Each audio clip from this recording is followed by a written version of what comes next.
Thanks a lot. I'm actually going to slow down a little bit so that Comrade Kwesi can come up here and help me do the first thing I need to do. But I'm so happy to be with you, and thank you so much for that book review, which was much more than a book review. So thank you so much for that. I'm still waiting for you to come here.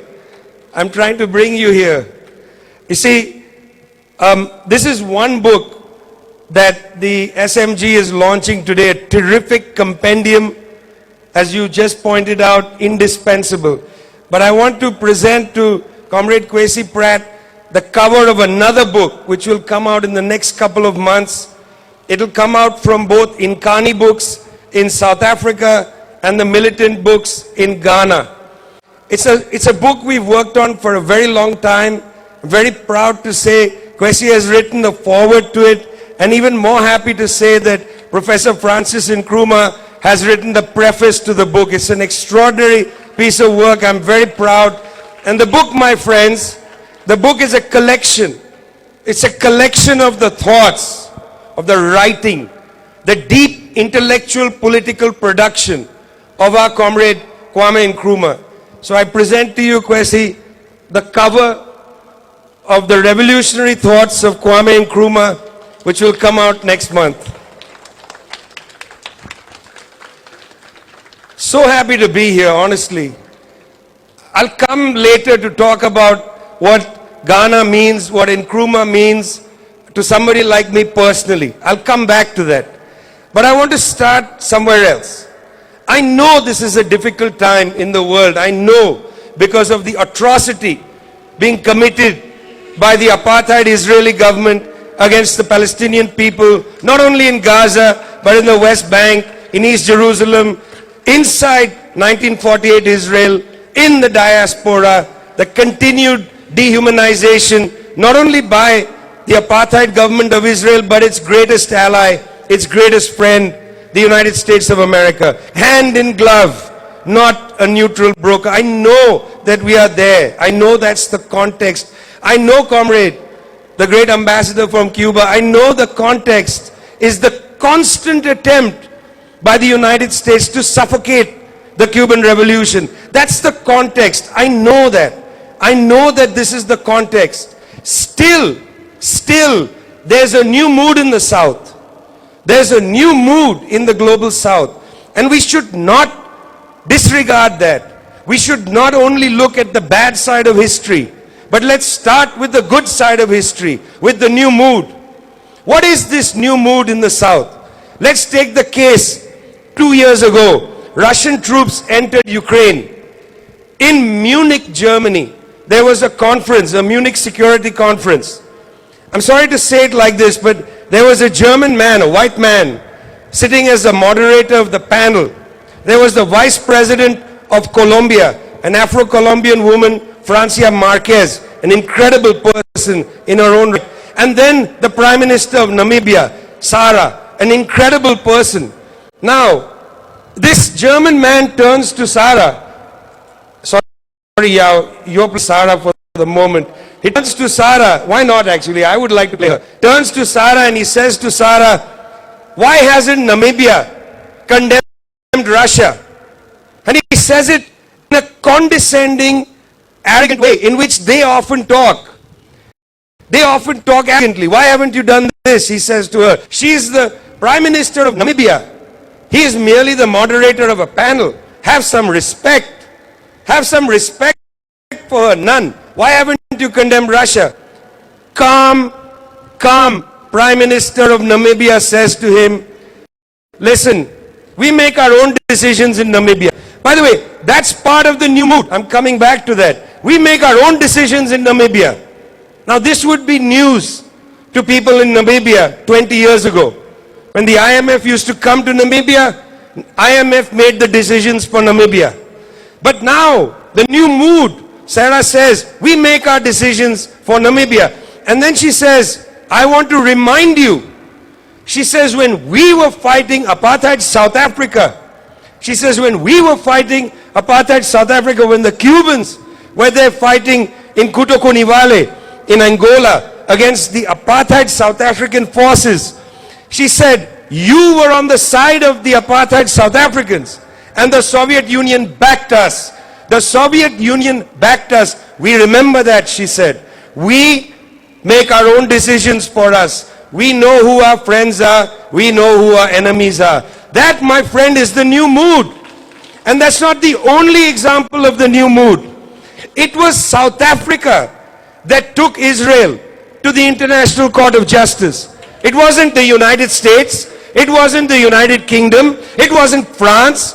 It was none of these hypocritical countries that talk about democracy and human rights. Not one of the hypocritical European countries, so superior to us, condescending. Why haven't you condemned Russia, they say, not having a word to say about what Israel, the United States and others are doing against the Palestinians. Not one word. It's South Africa that took them to the International Court of Justice. And, my friends, it was countries of the South that joined South Africa in that particular complaint at the ICJ. It was Bolivia. It was Colombia. Again, it wasn't Germany. In fact, Germany did the opposite. And Namibia is coming back to the story. Germany did the opposite. After South Africa brought the complaint to the International Court of Justice, Germany, of all countries, my friends, of all countries that should say nothing ever again, at least for 100 years, there should be a moratorium on Germany talking about genocide. At least for 100 years, Germans should not open their mouth on the question of genocide. And yet it was Germany that then criticized South Africa, saying, we know there's no genocide taking place in Gaza. Well, you would know because you're experts at genocide. You would know. But they said there's no genocide. The president of Namibia comes back into the story. The president of Namibia releases a statement. And what the president of Namibia says, listen friends, Germany doesn't have a right to speak on this. I mean, I was so extraordinarily surprised to see the nature, the clarity of the statements coming out of Namibia, which just a little while ago had been suppressed by the International Monetary Fund, by the debt crisis, etc. But Namibia now says, Germany, you don't know what you're talking about in this case. There is genocide. And then the president of Namibia says, you have forgotten perhaps, but we have never forgotten that you, Germany, conducted a genocide in Namibia between 1904 and 1908. You slaughtered the Namikwa people. You slaughtered the Herero people. You may have forgotten. You have never apologized. We will never forget. You don't have a right to tell us what we say about genocide or not. This is the new mood in the South. Even the Indian foreign minister, India, government of the far right, even the Indian foreign minister, so thorough, so clear, condemned by a press officer sitting next to Antony Blinken of the United States. Press officer, somebody from the crowd says, why is India continuing to buy oil from Russia? Jaishankar says, I've looked into this, he says, very clear, crisp, I've looked into this. He said, what oil India buys from Russia in a month, Europe buys in an afternoon. Think about it. Think about it. Don't lecture me. You are hypocrites. You continue to buy oil and yet you want to lecture me. When we came to COP and said, look, we need some time to deal with coal. We can't transition out of coal. Every European country lectured India, China and others. Meanwhile, because of this European fiasco, the war in Ukraine, which they will not allow come to a ceasefire, because of this European fiasco, they are now thinking we may have to resort to coal. What's good for the goose for them is not good for the gander. What's good for the imperialist goose is not good for the formerly colonized gander. But the formerly colonized gander says no more. Now we speak. Now we talk plainly. Now we talk confidently. We don't need to take permission from you to talk about genocide. Even in 2014, when the Israelis conducted a genocidal bombardment of Gaza, just a few thousand people killed in a couple of weeks, No country in the South had the confidence to come up before the former masters and say, we want to talk about this. Because they would say, this has nothing to do with you. You, South Africa, stay in your business. You talk about things happening in Southern Africa. You don't have a right to talk about world affairs. World affairs is for the Europeans to talk about, or the United States to talk about, or maybe even that pathetic country called Canada to talk about. Canada, which barely has the population of my hometown, talks so arrogantly about world affairs. But we talk and they say, talk about Ghana.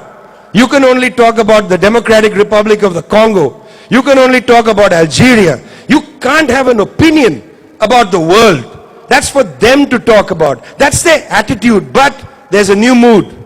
We're not listening to them anymore. We don't need permission to speak anymore. We don't need to apologize to speak. We have our own thoughts. We have our own mind. We have our own assessment of how the world is going. And one of the reasons this new mood has come is that things are changing rapidly. The war in Ukraine, the pulverizing, plausible genocide, as the ICJ calls it, against the Palestinians, this has accelerated changes that have been happening for a while already. You know, the way we understand it, the United States has controlled the world through 5 different vectors, and it's lost control of 3 of them. So I want to go over these 5 just to give you a sense of how the United States and its NATO allies have been weakened. But I also want in this assessment to show you that they've not been defeated. And that's posing a problem and a challenge for the rest of us. They've been weakened, but they haven't gone anywhere. They've become fragile. That's a dangerous situation. Fragility for countries with a lot of weapons is really dangerous. So I'll come back to that in a second. They are fragile, but they haven't been defeated. There are 5 ways in which they've tried to control the world. 3 of them, as I said, they've lost control over. The first one was control over raw materials. You know, they used to dominate raw materials. And if you want a good assessment of this, you don't have to go further than 2 great Pan-African socialist books. The first, from 1965, Kwame Nkrumah's epochal, remarkable book, Neocolonialism, the Latest Stage of Imperialism. It is a remarkable book. It's unbelievable that a man who led a liberation struggle, who spent time in prison, then was the head of government. It's remarkable that a man had time to do detailed research, to research how, and this is before the internet, to research the operations of this firm or that firm, and then put it together in a really extraordinary book. If I was to say, who is which is the academic book of the 1960s that conveys neocolonialism in Africa best of all, it was not written by an academic who has all the time in the world to do the research, all the time in the world to put it together. It was written by your head of government, your leader, the man who led you from British imperialism into freedom. That man took the time to research and write a monumental book, the best book of dependency theory on the African continent. You want to understand how raw materials were captured? Read Nkrumah, but also the other book. Read Walter Rodney's remarkable book written in Dar es Salaam, Tanzania. Rodney himself from Guyana, teaching in Dar es Salaam, sat down and wrote a book which is so brilliant, published in the early 1970s, 2 editions, one in Tanzania, one in London. And the book is called, and you don't need to interpret the title, it's pretty straightforward. The book is called How Europe Underdeveloped Africa. It's a pretty straightforward title. They don't control the raw materials anymore. They keep trying. The corridor from Kinshasa out to Angola, Lobito corridor. They keep trying to find ways to control raw materials. The deal with Zambia and the Democratic Republic of Congo and the United States to control batteries, electric batteries. They keep trying to control raw materials, but they don't have the control they used to have. Why? Well, they are being contested now. They're being contested, for instance, by the Chinese, who have come in and said, listen, we don't just want to take your raw materials. We want to help you build the industrial capacity to process your own raw materials and trade them and keep some of the value for yourself. Control number one, not so clear that the United States and its allies still control raw material. They contest, but they don't have power. Control number two, science and technology. If I was to do a survey here and ask you, look at your cell phones. What kind of cell phone do you have? I would bet more than half, 70% or so, might have cell phones made in China. If you add in Korean cell phones, maybe 80%. Very few of you have cell phones made by US brands, Apple and so on. Science and technology. I mean, what's been happening in countries, not only China, Indonesia, India, Brazil and so on, is that they have been developing, making breakthroughs in science and technology that are not defined by the Western countries. They have developed their own technology. I was on a train from Beijing to Shanghai, 300 kilometers an hour. 300 kilometers an hour. There's no train like that in the United States. Not even in France will you get a train half as fast as the train between Shanghai and Beijing. And that's the kind of train that we need to see all over the world. And we don't want the Chinese to come and build it. We want to build it ourselves. We want to develop our own capacity. We want them to help us, but we don't want to be dependent on them. We need them to help us, to assist us. Again, now they don't have control over science and technology. They don't like that. They don't like that. Third, control over finance. Remember, there used to be a time, and in Ghana I'm afraid maybe the time still lingers because of the nature of the political leadership. There used to be a time when there was no other place to go but the International Monetary Fund office in Washington, D.C. You'd have to go on your hands and knees, beg them to give you a bridge loan. Or the staff team would arrive, they would fly on a UFO into your country. They'd spend no time getting to know the country. They'd go nowhere, they'd meet nobody, and they would make an assessment. And the assessment was always the same. Cut public service wages. Sacrifice your teachers on the altar of paying Western bondholders from whom you borrowed money. It was one address that you could go to borrow money. No longer. Now you can go to the new development bank set up by the BRICS countries. You can go to the People's Bank of China. You can even go to banks in India, in Indonesia. You can go to banks all over the world. You don't actually have to go and sit on your hands and knees begging the Americans at the International Monetary Fund, an organization too tightly controlled by the US Treasury Department. Three controls, they're losing them. Raw materials, science and technology, finance. But friends, there's two controls they continue to hold on to. And I want to spend a little time on them. They still hold on to control over information.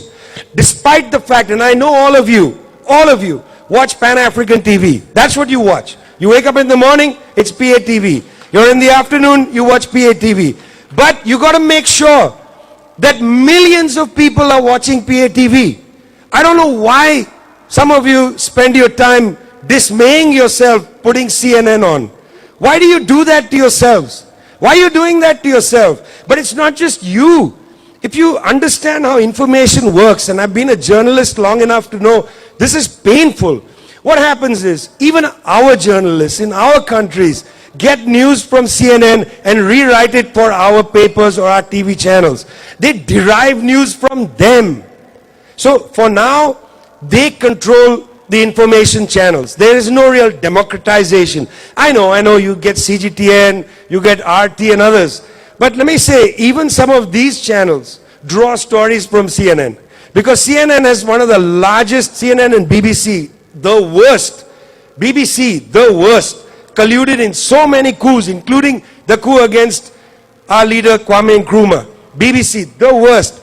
Many of our journalists get their news from them, and so does RT and CGTN. They watch BBC to get some stories. So we are held back on information grounds, which is why they keep trying to malign our histories. They keep trying to tell you, Kwame Nkrumah was this, he was that, and so on, not allowing us to tell our own stories. The information battle is a crucial battle, and how quickly they can color the situation. They can say, oh look, there's protest movements starting in Cuba, for instance. What protest movement? Some people were upset about the situation in Cuba. The Cuban president drives by himself, walks amongst the crowd of protesters to talk to them. But the media reports this merely as the possibility of a revolution against the revolution. Not that the leader was walking around talking to people. You will never see a Western leader. Firstly, they don't drive their own cars. Most of them probably don't know how to drive. But even if they did, they would never go into the middle of a protest. They'd be too scared. Watch your Instagram feed. How many pictures of young Americans protesting on the grounds of a ceasefire in Palestine, and the leadership just basically says remove them from the room. That's how they deal with information. They don't want to actually have the conversation. They don't want to have the conversation. But the fifth form of power, the second that they hold on to, is military power. We did a little research. We looked at real military spending by the United States and its NATO allies. Real military spending is difficult to find because the US spending to the Department of Defense, that's what they call a military, the Department of Defense. It's a joke. I mean, come on. Who are you defending from? You're the Department of War, the Department of Drone Strikes, the Department of Destruction. You're not the Department of Defense, but they call themselves the Department of Defense. If you look at their spending, it's not enough. Do you know why? I'll give you one simple example. The United States has a massive nuclear weapons industry, a massive nuclear weapons arsenal. The spending for that is not in the Department of Defense budget. It's in the Department of Energy budget. So if you don't look at the Department of Energy budget, you think they have such a small budget, just $1 trillion, in fact double. What we found is that 75% of the share of global military spending is spent by the United States and its allies, mainly NATO countries. These are the most dangerous countries in the world. They're dangerous because on the one side, they talk about democracy and so on, and on the other side, they bomb you. They don't know how to talk to anybody. Look, the people of Yemen said that we are going to exercise our right to stop ships going to Israel with arms or no arms through the Red Sea. We are going to demonstrate our rights. You know, Antony Blinken, US Secretary of State, the foreign minister, he travels everywhere. But he was too lazy to go to Sana'a, Yemen. Why didn't he take a flight to Yemen? Why not try to talk to the Yemenis? Why not have a discussion with the Yemenis? Say, you know, maybe you shouldn't be firing at ships going through the Red Sea. No. Why? Because they don't treat the Yemenis as human. That's the International Division of Humanity. They want to talk to the Israelis, they fly to Israel. They want to talk to other people. But with the Yemenis, their diplomacy is cruise missile. You remember the cruise missile that landed on Al-Shifa pharmaceutical factory in Sudan? It was the only factory on the African continent that made medicines for malaria. The only factory that made medicines for malaria. 1996, Bill Clinton decided to distract attention from his own problems in Washington. They never talked to the Sudanese government. They never asked the Sudanese government, did you have a role in the bombing of the embassies in Kenya? They didn't ask them a thing. They just launched the cruise missile. Because that's how they talk to us. They think we're barbarians. They don't need to talk to us in a language. They talk to us in the language of cruise missiles. And they have a lot of them. And the coups against people like Kwame Nkrumah, that's a cruise missile into the heart of your country, into the heart of the potential of the young Ghana. They fired a cruise missile directly into the country. Now, it wasn't exactly a cruise missile, but don't misunderstand what a coup is. A coup is an incredibly violent incident. I'm going to come back to that in a second. But things are changing. There's a new mood. People say, okay, Yankee, you know how to blow bridges up. You know how to destroy bridges. But you don't anymore know how to build bridges. You don't know how to build a bridge. You know how to destroy it. You know who knows how to build the bridge? The Chinese, the Indians, the Indonesians. They know how to build bridges. Increasingly, Ghanaians should be building bridges in West Africa. Learn to build bridges, not blow them up. That's their way of thinking. We want more collaboration, less confrontation. Much more collaboration, no confrontation. That's the world we want to live in. We don't want to live in a world of intimidation, of cruise missiles and coup d'etats. That's not the world that we want. But things have changed. This is a new period, a new mood. A mood that in a funny way reflects the mood of the 1950s and the 1960s. That was also the period of a new mood. You see, it wasn't just Kwame Nkrumah. Nkrumah was part of a global process of decolonization. Included what happened in India and Pakistan, 1947. What happened in Indonesia in 1948. What happened later in Cuba in 1959. It's a massive wave of decolonization. In the middle of all that was Algeria. What a great historic struggle to fight against the French imperialists who had been there since the 1820s. An extraordinary battle to kick out the French from Algeria. That was a period of immense optimism, of immense hope. A hope to create national sovereignty. In the Great Deception, you'll find at several instances, US government puts the word liberation in quotation marks. Liberation. Because this for them is not liberation. This was liberation for us. For them it meant the end of their control and power. And so they didn't think of it as liberation. So even in their own messages to each other, they had to put liberation in quotation marks. But for us, we don't use quotation marks against liberation. Liberation is the heart and soul of the national liberation struggles of the 1950s and 1960s. And they tried to undermine them. And in fact, my friends, I'm sorry to say that they did undermine them. It starts in the 1950s, and I'm just going to go through a bunch of numbers. So bear with me. Because the coup in Ghana in 1966 is not an individual event. There were a series of coups against the third world. And I want to put the coup in Ghana in that context. Because I want to insist again that Kwame Nkrumah was not just the leader of Ghana. Kwame Nkrumah was not just the leader of Africa. Kwame Nkrumah was a leader of the third world.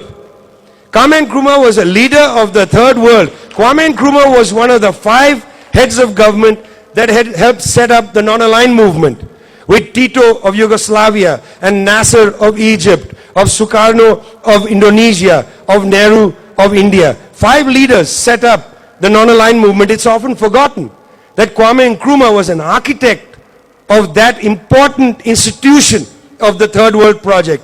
Nkrumah was a leader of the Third World. Nkrumah was a part of the Third World.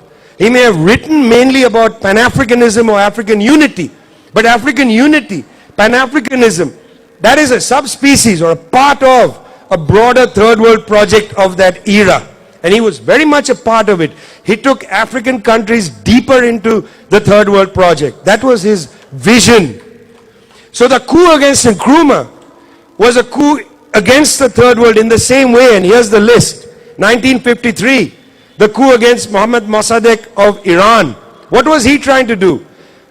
Keep the resources of the Iranians, principally for the Iranian people. Then, 1954, the coup against Jacob Arbenz of Guatemala. What was Arbenz trying to do? To keep the land of the Guatemalan people for the Guatemalan people and not for United Fruit Company, a US-based multinational. And then, most horribly, in a way, horribly, because he had become a friend of Kwame Nkrumah when he came to Accra in 1958. 1961, the brutal murder of Patrice Lumumba of the young Democratic Republic of the Congo, a young Congo, newly independent, this young, brilliant leader, assassinated by them, and then the process derailed in the Congo, 1961. 1964, go back across the Atlantic, the coup against Goulart in Brazil. There were 3 coups in 3 years. Brazil, Indonesia and Ghana, that impacted the 3 continents of the South. The coup in Brazil was not just about Brazil, because from that coup came Operation Condor, to coup a whole bunch of leaders who were fighting to establish not just some communist regime, although I wish they were all communists. They were fighting to establish national liberation, the sovereignty of their countries, the right of their people to enjoy the fruits of the resources. That was the limit of many of their countries. But after the coup in Brazil, Operation Condor set up to overthrow all these countries' governments in Latin America. From Brazil, we take a long flight to Indonesia, where Mr. Sukarno was running a major project to revolutionize Indonesian society, a country held against its will, first by Holland, then by Japan, and then after World War II, the Dutch tried to go back. The Dutch. What a tiny country. Belgium. What is Belgium? A chocolate-making tiny little society. How dare they come and colonize the Congo? The Dutch, tiny. England, embarrassing. It's embarrassing that we were colonized by the English. I'm embarrassed by that. Like, look at them now. They can't even run their own parliament. I mean, how dare they have colonized us? We have great civilizations, and then they came and we fell for it. Don't fall for it again. That's going to be the last thing I say. Don't fall for it again. We fell for it once, don't fall for it again. Indonesia, where they were building this process, a ruthless coup. My friends, I just spent a week with the daughter of D.N. Aidit, who lives in Paris. D.N. Aidit was the last leader of the Communist Party of Indonesia. 1 million communists were killed after that coup. 1 million communists were killed in Indonesia after that coup. It's a remarkable piece of modern history. You know, they always like to talk about the crimes of communism. What about the crimes against the communists? 1 million people killed in Indonesia in 1965. And then the year after that, the coup against our brother leader Kwame Nkrumah and the government he led in Ghana, which was not again just about Ghana, but a chilling effect across Africa. You read the text in here, a chilling effect across Africa. Now they are still trying to make us forget our history. It's very important that you remember this chain of coups, because these were all coups against the third world. And they had an impact. They disoriented us. They demoralized us. They made us unclear about our path.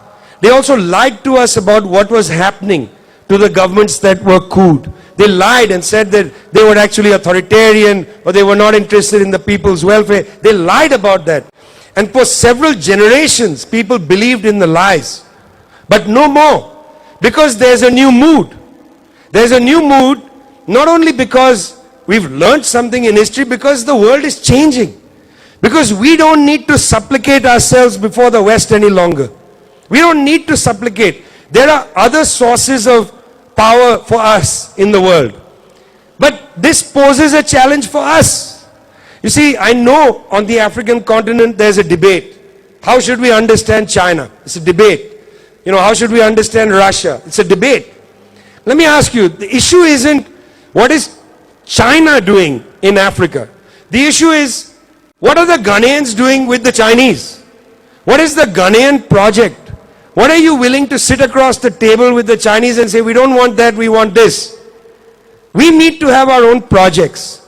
We need to learn to be more forthright for our program, for our demands, for our needs. We don't need anymore to fall for anybody else's agenda. We need our agenda. And the thing about Kwame Nkrumah is he was pretty clear about his agenda. It's not just Nkrumah. Every one of these leaders understood the primary issue to fix in our society is illiteracy, is to get the masses of people to feel dignified again. That was the primary issue. The primary issue isn't to raise the GDP in the country. You can raise the GDP in all kinds of terrible ways. You don't just want to raise the GDP in the country. You want to have a country where there is no longer starvation. You know, the African continent is one of the most arable continents on the planet. It has much more arable land than it needs to feed every person on the continent, and yet countries on this continent import food. Why? Why? We should think about these things. We need to have the conversation. How do we want to live? We have to be careful of them, because now they may not come back with the straightforward coup. Now they come back based on those two forms of power that remain, information and war. They come back with other mechanisms. One of them, for instance, that they've worked out that rather than come back on the front of a tank, they come back through a bank. They come back with a bank rather than a tank, because they still have financial power. They still control financial markets. South Africa says we are taking Israel to the International Court of Justice. What does the US Congress do? They frame a bill to sanction South Africa financially. They frame a bill. Why? Because they want to intervene in this election in South Africa and make sure that their former apartheid buddies, now reconstituted as a democratic alliance, will make gains in the election. So they have a sanctions bill in Parliament, in the Congress in the United States. Tanks, maybe not. Banks, certainly. But also propaganda. I mean, this incredible wave of propaganda about the Chinese recolonizing Africa. See, I find that really interesting because the Chinese have never colonized Africa before. So why are you using a word like recolonize? If anybody is recolonizing, it's you. It was Belgium. It was France. It was the United States. It was so-called Great Britain. They colonized Africa. It was the Portuguese. I never heard of a Chinese colony in Africa. I never heard that before. Recolonizing, just a generation ago, the United States promoted foreign direct investment. They said, you need foreign direct investment. But that was actually a half-truth. What they meant is, you need foreign direct investment from us. You can't take foreign direct investment from the Chinese. Because after all, what are the Chinese doing? That's foreign direct investment. It's what the World Bank and the IMF used to promote. But again, what's good for the imperialist goose is not good for the formerly colonized gander. When they want to do something, it's okay. If somebody else tries to do it, it's not okay any longer. But the times have changed. There is a new mood. We are not going to listen to them in the way we used to. We have to be much more proud of our own struggles to build our own countries, to establish our own presence on the world. People in Ghana have a glorious history of anti-colonial struggle. It was Ghana that led the fight in very many parts of Africa to build a project against colonialism. It was in Ghana, in Accra in 1958, that African leaders and then later national liberation movements came to strategize how to bring liberation to the rest of the continent. For a decade after that, before the coup, leaders and movements came from all over the world to think about how to expand the range of national liberation. You have a glorious heritage. Even after the coup, you have such an important history of fighting against the military dictatorship. There are people in this room who sacrificed so much of their lives to bring democracy back to Ghana. But my friends, democracy isn't a thing. Democracy is a process.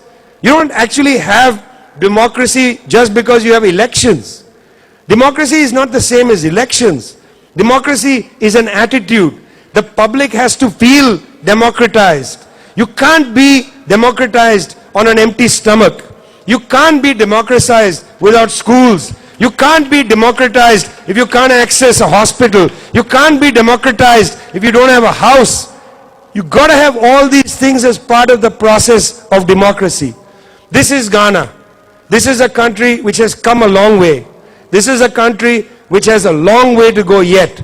This is a country which will go there yet. And the next time I come here, rather than start with remarks about that great country of Namibia and the way Namibia has stood up and talked back to the West, the next time I come here, my friends, I would like to share with you experiences I've had of the great country of Ghana and how Ghana's leadership has gone to the United Nations and how Ghana's leadership has taken an apartheid state to the International Court of Justice and how Ghana's leadership has said, not anymore, colonizer, we are now free. Thanks a lot.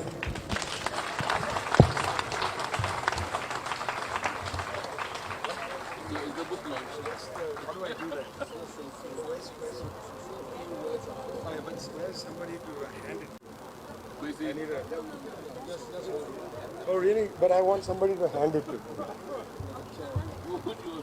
I'll hand it to. Okay. All right. Well, now we're going to do the formal part of this, I suppose. You keep running away.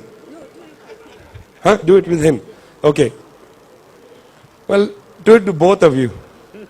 Both stand there. How did I become the... Yeah. No. Everybody, you know what is going to happen? is everybody has to stand up and hold a copy of it. And that's how I'm going to hand it. I'll hand it to you. Yeah. Okay. Yeah. Please stand up. Well, I'm very happy to say this is the 4th edition of a tremendous book, The Great Deception, the role of the CIA in the overthrow of Kwame Nkrumah. Very happy to play a role in handing a copy, or at least lifting up a copy with the rest of you. Viva Nkrumah! Viva Nkrumah! Viva Nkrumah!